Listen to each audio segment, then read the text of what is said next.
Two questions on the China trade deal, if I may. Sure. First, will the president formally sign the trade deal? And if so, when? Secretary Lutnick sort of alluded to the fact that it might be in a couple of days, but I'm curious if there's anything more specific to read out. Sure. Well, I do have more specifics for you. I spoke to the president about this.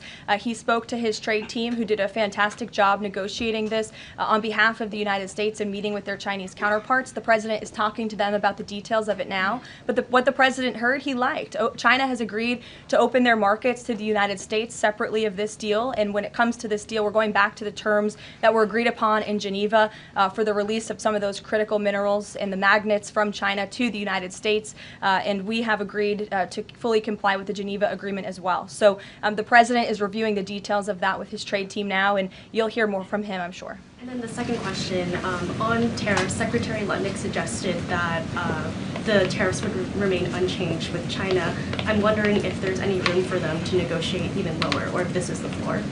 I won't get ahead of any further negotiations. We're in a great place right now, and I would add that this is the result of a lot of hard work from the president and his team, and the president has a good and respectful relationship with President Xi, and as you know, they had a direct conversation which led to this success that the president announced on Truth Social this morning. JJ. On North Korea, has the president tried to resume dialogue with Kim Jong-un? There's some reporting that the president sent a letter and tried to give it to Kim Jong-un through some North Korean diplomats through the UN, and they declined to take it and send it to Kim Jong-un? The president remains receptive to correspondence with Kim Jong-un, and he'd like to see the progress that was made at that summit in Singapore, which I know you covered in 2018 during his first term. As for specific correspondence, I'll leave that to the president to answer. Sure. Good afternoon. Yeah, thanks. Back to the trade deal negotiations with China.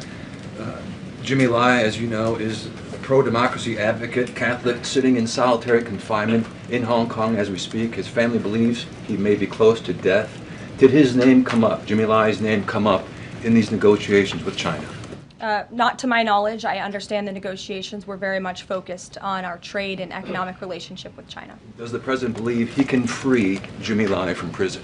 I'll check with the president. It's certainly an important issue, and I'll get back to you. Thanks, Caroline. The president said yesterday that paid insurrectionists were behind or were involved in the protests in Los Angeles.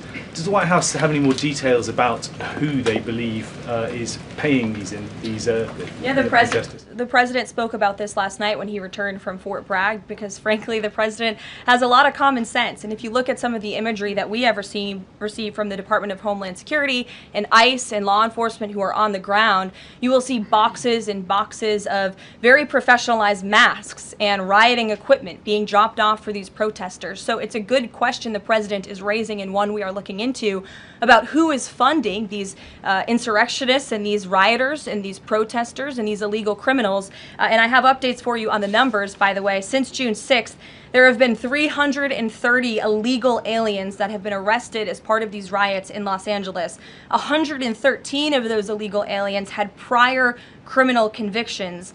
And overall, and this includes arrests of American citizens, there's been 157 people arrested for assault and obstruction-related charges, including the attempted murder of a police officer with a Molotov cocktail. So who is funding these illegal aliens who are coming in with this very professional riot gear? It's a question everyone in this room who cares about truth should be asking. And we encourage your help in trying to get to the bottom of that question.